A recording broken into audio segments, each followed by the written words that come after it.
आज के इस वीडियो में हम लोग इंटरनेशनल फाइनेंशियल मैनेजमेंट के क्वेश्चन पर डिस्कशन करने जा रहे हैं जो कि सीए इंस्टीट्यूट ने अभी जो सीए फाइनल नवंबर 2023 अटेम्प्ट के लिए जो मॉक टेस्ट पेपर कंडक्ट किया है आईसीएआई ने, उसमें एक क्वेश्चन इंट्रोड्यूस किया है। वो नए क्वेश्चन है इंटरनेशनल फाइनेंशियल मैनेजमेंट का, जो कि अभी अक्टूबर 2023 में जो आपका मॉक टेस्ट पेपर 2 लिया है इंस्टीट्यूट ने, उसकी ये क्वेश्चन है। तो मुझे लगा कि इस क्वेश्चन को थोड़ा सा क्विक रिव्यू कर देते हैं, क्योंकि इसके अंदर एक दो पॉइंट जो है आपके लिए नए हैं। तो क्या क्या नया पॉइंट है देखिएगा। एक काम करते, क्वेश्चन को एक बार रीड करते चलते। वैसे कुछ स्टूडेंट का ये मानना होता है कि अभी मॉक टेस्ट पेपर में आया तो एग्जाम में नहीं आएगा, आएगा छोड़ दो, आएगा नहीं आएगा छोड़ दो। लेकिन इस क्वेश्चन के अंदर जो एक दो नए एडजस्टमेंट डाला है, उसको किस तरीके से ट्रीट करना है एग्जामिनेशन में, उस चीज़ों को देख लीजिए। क्वेश्चन आप लोगों ने पढ़ लिया होगा, नहीं पढ़ा है तो पढ़ लीजिए। मैं डिस्क्रिप्शन में क्वेश्चन भी क्या कहते हैं अटैच कर दूंगा, और इसके सॉल्यूशन भी जो इंस्टीट्यूट ने दिया है वो आपको मैं अटैच कर दूंगा। आइएगा, बाकी इस पेपर की जो फुल डिस्कशन है वो दूसरे वीडियो में मैं कर दूंगा। इसमें देखिए क्या कह रहे, बीके लिमिटेड है। अच्छा, मैं इसमें यूनिक पॉइंट है क्या मैं पहले बता दूं, क्वेश्चन तो आप लोग पढ़ लेना है। एक तो इसके अंदर जो यूनिक पॉइंट है ना, कि वो वर्किंग कैपिटल के लिए लोन ले रहा है। याद रखना, अभी तक किसी भी क्वेश्चन के अंदर वर्किंग कैपिटल के लिए लोन लेके किसी भी क्या कहते हैं प्रोजेक्ट को फाइनेंस नहीं किया था। तो ये जो यहाँ पे वर्किंग कैपिटल 6 मिलियन का है, इसके लिए लोन ले रहा है कितने रेट पे, 10% पर एनम पे। ठीक है, ये इसके लिए एक नया पॉइंट है, जो कि इसका एडजस्टमेंट कैसे करना है इस चीजों को आप देख लेना। ओके। और दूसरा यहाँ पे जो आपका टैक्स के लिए जो ट्रीटमेंट है, बाकी अभी तक जितने भी क्वेश्चन आता था, क्या होता था, एक कंट्री में टैक्स लेते थे, दूसरे कंट्री में उसका क्रेडिट नहीं मिलता था। खास करके कॉन्सेप्ट तो समझ में आ ही गया कि हम क्या करते हैं, दूसरे कंट्री के प्रोजेक्ट में जाके पैसे लगाते हैं, फिर वहां से कुछ कैश फ्लो जनरेट करके लाते हैं, उस कैश फ्लो को फिर अपने कंट्री में लेके आते हैं। हमें प्रोजेक्ट को इवैल्यूएट करना है, एनपीवी निकालना है, काम तो वही करना है। लेकिन इसके अंदर क्या है, एक जो आपका टैक्स की जो ट्रीटमेंट दे रखा है, देखो क्या कह रहा है। ये कह रहे कि Indian tax at 30% is charged on profit earned, but due to tax treaty between the Farland and the India, the tax paid in Farland is allowed to be set off against any Indian tax liability. ये इस question का unique point है, याद रखना। ये दो जो treatment है, ये अभी तक किसी भी इंटरनेशनल फाइनेंशियल मैनेजमेंट के क्वेश्चन में आपको नहीं दिया गया था। इस दोनों पॉइंट को आपको जरूर देख लेना चाहिए, क्योंकि इसको ये फाइनेंस कर रहा है, यहाँ पे टैक्स ट्रीटी का जो है वो ट्रीटमेंट कर रहा है। बाकी सब कुछ तो आपका नॉर्मल है, आप इस चीजों को सॉल्व कर सकते हो। अब इसमें क्या ट्रीटमेंट है देखो, एक काम करते हैं, ये दो तो यूनिक पॉइंट था, बाकी इस क्वेश्चन में है क्या, एक बार में अगर ऐसे ही मैं आपके तक पहुंचू तो देखिए। ये क्वेश्चन के अंदर क्या बोला गया है कि एक वीके लिमिटेड है। मैं आपको समराइज कर दे रहा हूँ, क्योंकि लैंग्वेज पढ़ूंगा टाइम ज्यादा लगेगा, आप लोग को वैसे भी एग्जामिनेशन टाइम थोड़ा कम है और ऑलरेडी क्वेश्चन पढ़ा ही होगा, तो मैं क्विक आपको रिव्यू करा देता हूँ। एक वीके लिमिटेड है जो कि इंडिया से है, वो फारलैंड में पैसे इन्वेस्ट करने जा रहे किसी प्रोजेक्ट में, और वहाँ की जो करेंसी है ना, ये आपकी जो यूके की सॉरी फारलैंड की जो करेंसी है, फारो, यहाँ पे एफआर बोला गया है इसके लिए करेंसी। ओके, तो ये करेंसी है उसका। क्या कहते हैं कि इंडियन जो है ये वीके लिमिटेड जो है 80 मिलियन फारो वहां पे इन्वेस्ट करने जा रहा है, और उसको 6 मिलियन की वर्किंग कैपिटल भी लगानी है। लेकिन वर्किंग कैपिटल के लिए बैंक से इसको लोन मिल जाएगा। सबसे पहली बात, इसकी ट्रीटमेंट कैसे किया जाए, आप ध्यान से देखिए। यहाँ पे क्वेश्चन साइलेंट है कि ये जो 6 मिलियन को लोन जो लिया जा रहा है, उसको कैसे रिपेमेंट करना है। क्या इक्वल इंस्टॉलमेंट पे करे, या हर साल का इंटरेस्ट पे कर दे, या सारे के सारे इंटरेस्ट एंड प्रिंसिपल लाइफ के एंड में हम रिपेमेंट करें, ऐसा कोई इंफॉर्मेशन नहीं दिया गया इस क्वेश्चन के अंदर, याद रखिएगा। ठीक है, और वैसे भी ये यूनिक पॉइंट था, अभी तक ऐसे पॉइंट किसी भी क्वेश्चन के अंदर नहीं था जहां पे वर्किंग कैपिटल के लिए हम लोग लोन ले रहे थे। तो देखो, वैसे भी जब यूनिक क्वेश्चन होते हैं, यूनिक पॉइंट होते हैं, तो हमें याद रह जाता है। याद रखना, यहाँ पे अगर इंस्टॉलमेंट अगर पे करने लग जाए, तो पहले हमें इंस्टॉलमेंट निकालना पड़ेगा, फिर देखना उस इंस्टॉलमेंट को सेग्रीगेट करना पड़ेगा कि उस इंस्टॉलमेंट में कितना प्रिंसिपल पोर्शन है, कितना हमारा इंटरेस्ट पोर्शन है। ये बहुत ज्यादा लेंदी हो जाता है। इंस्टीट्यूट ने यहाँ पे क्या अजम्पशन लिया है, अजम्पशन ये लिया है कि देखो, ये जो 6 मिलियन पे जो हमारा इंटरेस्ट का पोर्शन बनता है, वो मैं हर साल उनको पेमेंट कर देता हूं। ये अजम्पशन लेके क्वेश्चन को सॉल्व किया हुआ है। फिर से अगेन रिपीट कर रहा हूं, वो ये कह रहा है कि देखिए, अगर मैंने 5 ईयर के लिए लोन लिया हुआ है, तो कह रहा है कि देखो 6 मिलियन, और क्वेश्चन के अंदर जो रिक्वायरमेंट है ना, यहाँ पे लास्ट में आपको बोला है कि आपको सारे के सारे फिगर को थाउजेंड्स के मल्टीपल में आपको राउंडिंग ऑफ करना है। मतलब 6 मिलियन जो होता है 600 लाख होता है, ध्यान से रखिएगा। सॉरी 60 लाख होता है, और 60 लाख जो है आपका, ये देखो ध्यान से, 60 लाख में 6000 आपका 1000 बनेगा।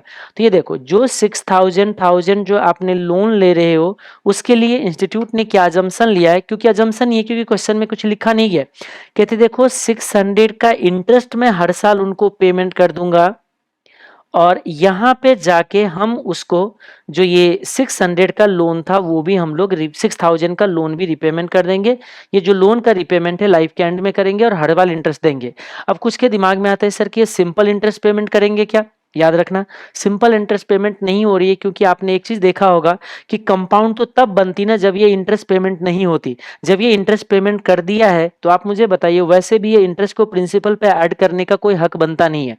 ठीक है, तो ये तो आपका परफेक्ट है, सिंपल ही जाएगी इसमें, क्योंकि अगर पेमेंट कर दिया आपने इंटरेस्ट उसका, ये कि आपने आउटफ्लो अगर मान लिया फर्स्ट ईयर के एंड में, तो तब तो कंपाउंडिंग की कोई बात आती ही नहीं है। आप अपने टाइम वैल्यू जो हमने आपको पूरे के पूरे कॉन्सेप्ट बताया था उसको याद करिए कि हमारा कंपाउंडिंग की जिक्र होता ही तब है जब ये इंटरेस्ट ना पेमेंट किया जाए ना रिसीव किया जाए। ना पेमेंट होती ना रिसीव होती, जैसे मतलब हमारे केस में लोन है तो हमें तो पेमेंट करना होगा, जैसे ये अगर डिपॉजिट होता तो रिसीव करते, तो वो चीज है। तो इसमें देखिए ये जो 600 की अमाउंट है, ये अगर आपने पे कर दिया तो कंपाउंडिंग की कोई बात नहीं आती है, तो इसमें कोई क्या कहते हैं दिक्कत आपको नहीं होना चाहिए। ओके, अब आइए वापस क्वेश्चन के अंदर बोला गया है कि ये जो हमारा जो प्रोजेक्ट है फारलैंड की, वो हम लाइफ के एंड में बेच देंगे फारलैंड के गवर्नमेंट को 2 मिलियन में।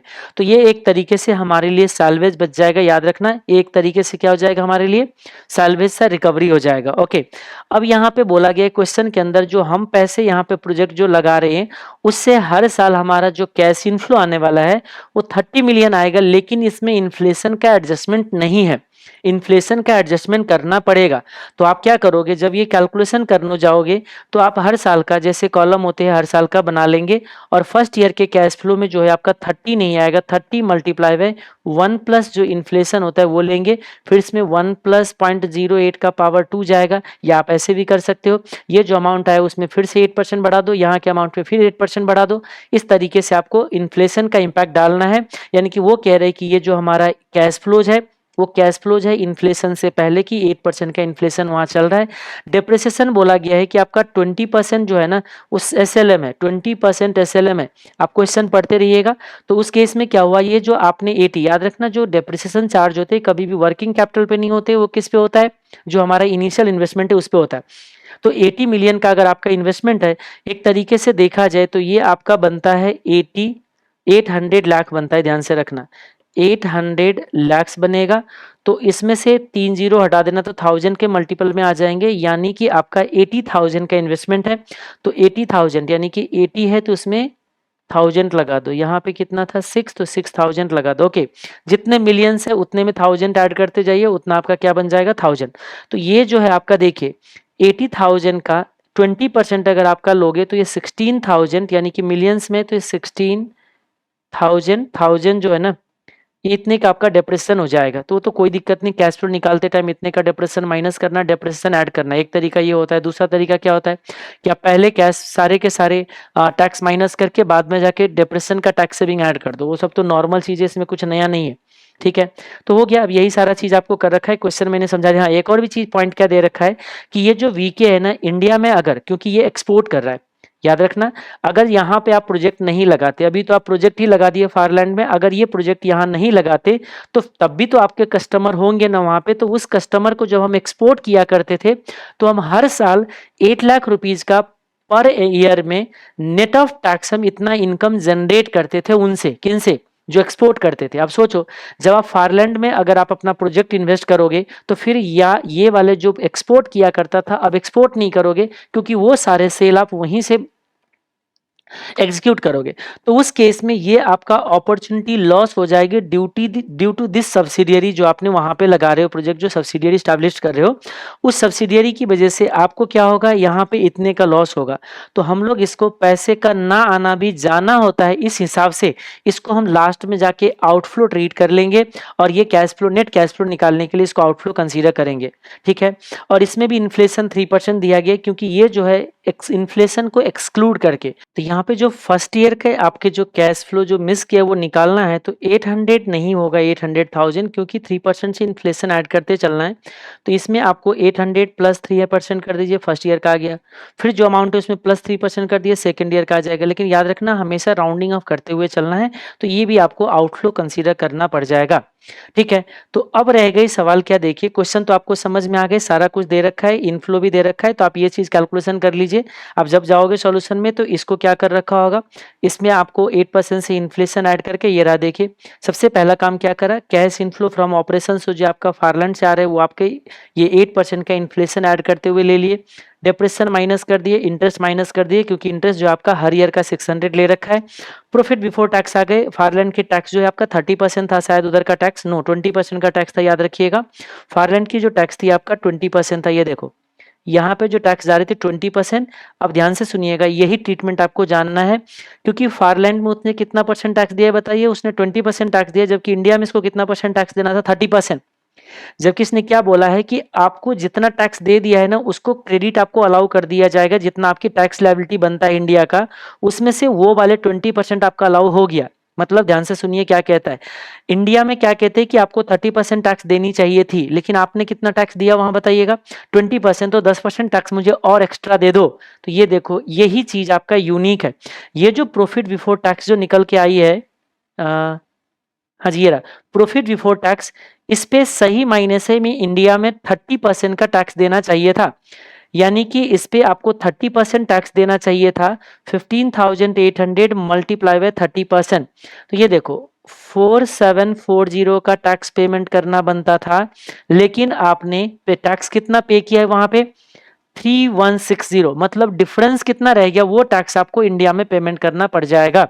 तो यही कैलकुलेशन आगे उसने 10% के बेसिस पे, वैसे कितना अमाउंट बन रहा है 3160, अगर हम लोग चेक करें यहाँ पे तो 1580 का जो टैक्स है ना, ये आपका एडिशनल टैक्स लास्ट में जब हम लोग कैश फ्लोज निकाल रहे होंगे तो उसमें से हमने माइनस किया होगा। देखो आप टैक्स पेड इन इंडिया कितना पेमेंट करेंगे, तो कह रही कि देखो ये जो 1580, वैसे ये फारो की वो तो फारलैंड की करेंसी में आ गई ये अमाउंट आपका, क्योंकि ये एफआर करेंसी है, तो ये एफआर में बनता है, तो कहती इंडिया में तो हम एफआर तो पे करेंगे नहीं, इसलिए इसने इंडियन रुपी में अमाउंट निकाल लिया, इसको ये आउटफ्लो कंसीडर करेंगे लास्ट में पहुंच के। ये देखो ये जो है ना ये सारे आपके आउटफ्लो है, देखो ब्रैकेट में लगा के ये जितने भी आपका सॉरी कैलकुलेशन किया जा रहा है माइनस किया जा रहा है लास्ट में। तो एक तो आपके लिए ये यूनिक पॉइंट है जो इस क्वेश्चन में अकेला आपको दिखा, एक ये जो 600 का माइनस किया गया इंटरेस्ट का, ये आपके यूनिक है, क्योंकि इसके अंदर हमने अजम्पशन लिया है इंटरेस्ट पे करे, अगर इंस्टॉलमेंट पे करते तो सिचुएशन कुछ और बढ़ता, इंस्टॉलमेंट की पेमेंट नहीं है, बाकी सब कुछ आपका सिंपल है। हाँ वर्किंग कैपिटल के लिए भी एक चीज यूनिक बनता है, क्योंकि वर्किंग कैपिटल में ये इन्फ्लेशन का एडजस्टमेंट करवा रहा है क्वेश्चन के अंदर। ध्यान से देखो ये क्या बोल रखा है, the working capital should also be subject to inflation, ये भी इस क्वेश्चन का एक थोड़ा सा यूनिक पॉइंट है कि इन्फ्लेशन के हिसाब से हर साल का मेरा वर्किंग कैपिटल इन्वेस्टमेंट बढ़ जाएगा। जैसे क्या हुआ, मतलब देखिए हमने 6000 लाख का कैपिटल इन्वेस्टमेंट किया, वर्किंग कैपिटल में पैसे लगाए, सोचो आप यहाँ पे हमने वर्किंग कैपिटल में कितने पैसे लगा रखा है, जैसे यही इसी कैलकुलेशन में देख ले, ये हमारा वर्किंग कैपिटल का इन्वेस्टमेंट था। तो अगले बार जो मुझे वर्किंग कैपिटल के लिए पैसे इन्वेस्ट करना पड़ेगा फारलैंड के इन्फ्लेशन से इंक्रीज करना पड़ेगा, तो मैंने किया +8%, मतलब आपका जो वर्किंग कैपिटल होना चाहिए यहाँ पे 6480 का +8%, अगले बार का जो आपका होना चाहिए, मैं राउंडिंग ऑफ करूँ तो 6998 का, उसके आगे मैं अगर 8% देखूँ तो ये आना चाहिए 7558 का, +8% अगर मैं चेक करूँ तो 8163 का, +8% में अगर ऐड करूँ तो 8816 का, इतना आपका वर्किंग कैपिटल होना चाहिए। बट याद रखना 6000 लाख तो आपने ऑलरेडी लगा रखा है, 6000 तो ऑलरेडी लगा रखा है आपने, तो आपको एडिशनल जो वर्किंग कैपिटल में इन्वेस्ट करने पड़ेंगे, क्योंकि वर्किंग कैपिटल का इंक्रीज होना आउटफ्लो होता है।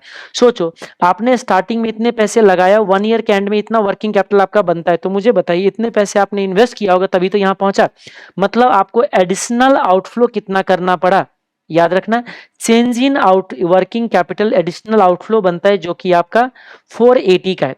अब याद रखना यहाँ तक का तो आपका वर्किंग कैपिटल में इन्वेस्टमेंट हो चुका था, अब कितना बढ़ा बताइए, तो 6998 माइनस 6480 इतना और एडिशनल आपको इन्वेस्टमेंट करने पड़े।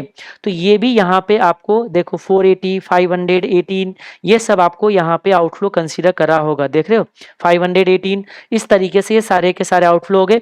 और जो लोन था वो आपका लास्ट में रीपेमेंट करना पड़ेगा तो माइनस हो जाएगा।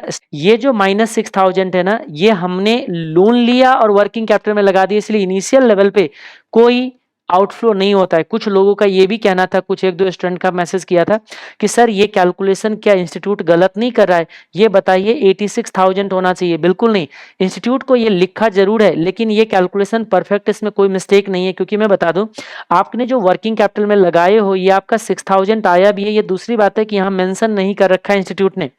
याद रखना आपने लोन भी तो लिया था ना, तो ये जो 6000 गया है ना, ये आपका 6000 आके गया है, इसीलिए इसका इम्पैक्ट हो चुका है 0। इसीलिए हमारा इनिशियल आउटफ्लो जो होता है ना 80,000 ही होता है, और जब यहाँ पे हम 6000 पेमेंट करते हैं तब जाके हमारा टोटल आउटफ्लो होता है। तो इस वाले कैलकुलेशन में तो कहीं कोई दिक्कत नहीं है, ये मैंने समझा दिया कि देखो इसलिए नहीं लिया गया, ये करेक्ट है। अगर कोई बोल रही कि गलत है तो गलत नहीं है, याद रखना। आप सिर्फ वैल्यू को मत देखो, आप लॉजिकली भी इस चीजों को समझिए।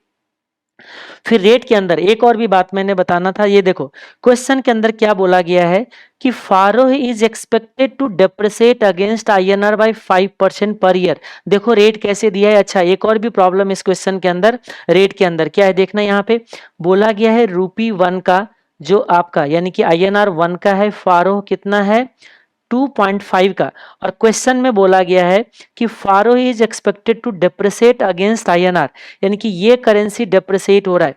मैंने एक चीज जो अभी एग्जाम में अपीयर हुई उन स्टूडेंट के लिए, क्योंकि आपको मैंने ये चीज आपके बैच में नहीं बता रखा था, अब तो रिसेंट पास्ट में इंस्टीट्यूट ने क्या करा है, यहाँ पे बहुत ज्यादा खिचड़ी पका रखा है इंस्टीट्यूट ने। मतलब क्या हुआ, ध्यान से सुनिए। आपको पता है कि रूपी की जो आपका डेप्रिसिएशन होगी, सॉरी ये फारू करेंसी क्या हो रहा है बताइए, डेप्रिसिएट कर रही, रूपी मतलब एप्रिसिएट करेगा। रूपी का एप्रिसिएशन कभी भी इक्वल नहीं हो सकता है फारो की डेप्रिसिएशन के इक्वल नहीं होता है, ये हमारा करेक्ट थियरी है और इस चीजों को आपने पहले भी देखा हुआ था। लेकिन रिसेंट पास्ट में इंस्टीट्यूट ने क्या किया है, मैक्सिमम क्वेश्चन के अंदर रूपी के एप्रिसिएशन को और ये जो दूसरे करेंसी का डेप्रिसिएशन है उसको इक्वल लिया है। ये अभी ICAI ट्रीट करना शुरू किया है रिसेंट पास्ट में, पिछले 2-3 साल के अंदर बहुत सारे ऐसे क्वेश्चंस हैं जिसके अंदर एक के प्रीमियम को दूसरे के डेप्रिसिएशन के इक्वल अज्यूम करना शुरू कर रखा है। अब यहाँ पे जो मेरा रिकमेंडेशन है, मैं सीधा अपने काम की बातें पे आ जाए, ज्यादा हम उसमें ना बताए कहाँ क्या कर रखा है, फिर टाइम ज्यादा लग जाएगा। सिर्फ मैं आपको काम की बात बता दूं। कंक्लूजन ये है कि अभी मैंने क्या नोटिस किया, एक पैटर्न नोटिस किया है हमने इंस्टीट्यूट का। पैटर्न ये है कि वो किसी भी करेंसी का एप्रिसिएशन एंड डेप्रिसिएशन दे दे, किसी भी करेंसी का एप्रिसिएशन डेप्रिसिएशन दे दे, आप कोशिश करो कि बेस करेंसी पे सीधा अप्लाई करो। ये पैटर्न मैंने नोटिस किया है जब मैंने 10-15 क्वेश्चन जो अभी बनते हैं सारे क्वेश्चन को एक जगह पे रखा और हमने पैटर्न एनालिसिस किया कि इंस्टीट्यूट क्या करने की कोशिश कर रहा है, जो ICAI में बैठे हुए, जो बोर्ड ऑफ स्टडीज में एग्जामिनेशन डिपार्टमेंट में बैठे, उसकी सोच कैसे चल रहा है। मतलब वो अप्रोक्सीमेट कैलकुलेशन कर रहा है और उसने एक पैटर्न को फॉलो किया है। कुछ भी हो जाए वो क्या कर रहे हैं, बेस करेंसी का प्रीमियम डिस्काउंट अप्लाई कर रहा है, चाहे वो कोई भी करेंसी दे दे। नहीं समझ आया, समझिए। इस क्वेश्चन के अंदर फारो का डेप्रिसिएशन दे रखा है, याद रखिए उसने फारो करेंसी का डेप्रिसिएशन दे रखा है। आप मुझे बताइए हमारे गिवन एक्सचेंज के अंदर बेस करेंसी कौन सी करेंसी है, रूपी है। तो रूपी करेंसी अगर बेस करेंसी है तो सीधा रूपी करेंसी क्या हो रहा है ये सोचो, प्राइस करेंसी का दे, इसको बोलते हैं प्राइस करेंसी, इसको बोलते हैं बेस करेंसी। बेस करेंसी का प्रीमियम डिस्काउंट ले लो और उसको सीधा अप्लाई करो। यही पैटर्न फॉलो कर रहा है इंस्टीट्यूट अभी रिसेंट में, हम भी इसी को फॉलो करेंगे। तो क्या होने वाला है देखिए, फारो अगर डेप्रिसिएट कर रहा है, मुझे चाहिए बेस करेंसी के रिगार्डिंग। बेस करेंसी क्या हो रहा है बताइए, अप्रिसिएट कर रहा है। तो बेस करेंसी अगर अप्रिसिएट करेगा तो सीधा क्या करो, इसको ऐसे पढ़ लो आप, ये जो दिया हुआ है ना इसको ऐसे पढ़ो। अब ये छोड़ दो, ये क्या लिखा हुआ है ऐसे पढ़ लो कि रूपी अप्रिसिएट्स बाय कितने से बताइए, एट 5% पर ईयर। तो अब जब रूपी अप्रिसिएट करेगा तो मुझे बताइए रुपी का प्राइस बढ़ेगा, तो 1 साल बाद की जो आपको रेट निकालना है ना, आफ्टर 1 ईयर की जो रेट, फिर कुछ लोग सोचेंगे सर ये तो आपका अप्रोक्सीमेट कैलकुलेशन हो गया, क्या फॉरेक्स में भी हमें यही फॉलो करना है? हाँ, अभी के अटेम्प्ट में जो भी जा रहे हो फॉरेक्स में भी आपको यही आपको फॉलो करना है। मैं एक काम करता हूँ, इस पे एक डेडिकेटेड वीडियो बना देता हूँ, 2 4 5 क्वेश्चन जो भी 10 क्वेश्चन जो भी मिलता है मुझे, फटाफट सारे क्वेश्चन आपको एनालाइज कर देता हूँ, एक पैटर्न एनालिसिस करा देता हूँ। उस पैटर्न के बेसिस पे आपका इंस्टीट्यूट ने यही फॉलो किया है, आप भी एग्जाम में अभी के पैटर्न यही फॉलो करो, बेस करेंसी पे करेंसी अप्लाई करो, चाहे अप्रोक्सीमेट कैलकुलेशन होता है या एग्जैक्ट कैलकुलेशन होता है। ठीक है, आइए वापस। तो मैं अगर 1 ईयर बाद की अगर रेट निकालू तो देखो क्या बनेगा, फारो 2.5 मल्टीप्लाई है, अब क्या हो रहा है बताइए, रुपी अप्रिशिएट कर रहा है तो प्राइस बढ़ाना है इसका, इसको हमने 1 प्लस 0.05 से मल्टीप्लाई कर देना है। सेकेंड ईयर का रेट क्या आएगा, जो आपका फारो 2.5 है इसमें 1 प्लस 0.05 का पावर 2 कर दो, या जो आपने ये निकाला हुआ था उसमें 1.05 से मल्टीप्लाई कर दो, बात एक ही है। तो यही काम जो है ना इंस्टीट्यूट यहाँ पे देखो सीधा जो रेट है उसको 5% से बढ़ा रहा है, जबकि डेप्रिसिएशन दिया गया है, ये सही कैलकुलेशन नहीं है, लेकिन कोई बात नहीं, उनके पैटर्न के हिसाब से ये जैसे चल रहा है वैसे कर रखा है, तो एक तरीके से अच्छा ही किया है, क्योंकि मैं इसी पैटर्न को अभी फॉलो करवाता हूं कि भाई किसी का भी प्रीमियम दे दे, किसी का भी डिस्काउंट दे दे, आप क्या करिए बेस करेंसी का प्रीमियम डिस्काउंट लेके अप्लाई कर दो। कुछ बच्चे बोलेंगे सर हम तो कंफ्यूज हो गए, कोई कुछ कंफ्यूजन नहीं है, याद रखिएगा अप्रोक्सीमेट कैलकुलेशन दे रहे, मैं 2 4 क्वेश्चन आपको लेके आता हूं, जो पढ़ा हुआ है सब कुछ सेम ही है, सिर्फ हम जो एक्यूरेट कैलकुलेशन करते थे अब इंस्टीट्यूट के कैलकुलेशन मैच करा के हम कैलकुलेट करें। मैं बता दूं इसमें कोई कंफ्यूजन वाली बात ही नहीं है, अगर मैं एक्यूरेट कैलकुलेशन करता तो क्या होता मैं बताता हूं, रुपी 1 इक्वल टू फारो कितना है 2.5, फारो करेंसी अगर डेप्रिसिएट हो रहा है तो इसमें 90% से आपको 95% से मल्टीप्लाई करना था, मतलब ₹1 multiply by 0.95 equal to pharaoh 2.5 होना चाहिए था।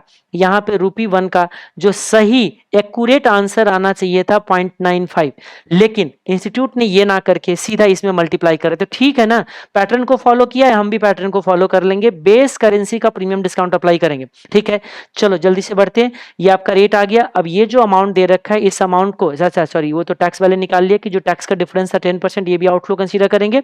अब लास्ट में आपको बस क्या करना है बताइए, वो सारे के सारे जितने भी ऊपर के कैश फ्लोज थे वो सारे उठा लो, क्या कहते हैं, ये आपका जितना ऊपर आया हुआ था वो, फिर आपका एक्सचेंज रेट के बेसिस पे क्या गया इंडियन करेंसी में सारे आ जाता है, एक टैक्स का जो डिफरेंस था वो ले लीजिए, और जो आप अपॉर्चुनिटी मिस कर रहे वो ले लीजिए, और ऑलरेडी टैक्स जो पीवी फैक्टर इसने बोल रखा है कि जो फॉरेन की जो करेंसी उसको कितने से डिस्काउंट किया जाएगा 12% से, तो आई थिंक ये आपका 12% पे डिस्काउंट रेट ले रखा है 1/1.12, ये देखो 0.893 0.797, ऐसे आई थिंक ये दिया हुआ भी है, ये रहा दिया भी है, दिया हुआ तो इसी रेट को यूज करना है, और उसके बाद लास्ट में आपने एनपीवी निकाला, एनपीवी आ गया आपका पॉजिटिव, तो ये जो है आपका प्रोजेक्ट आपको क्या करना चाहिए, एक्सेप्ट करना चाहिए।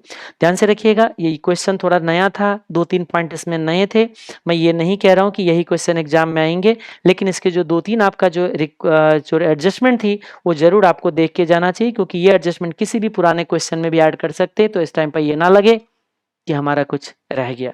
आज के लिए इतना ही, टेक केयर, बाय बाय।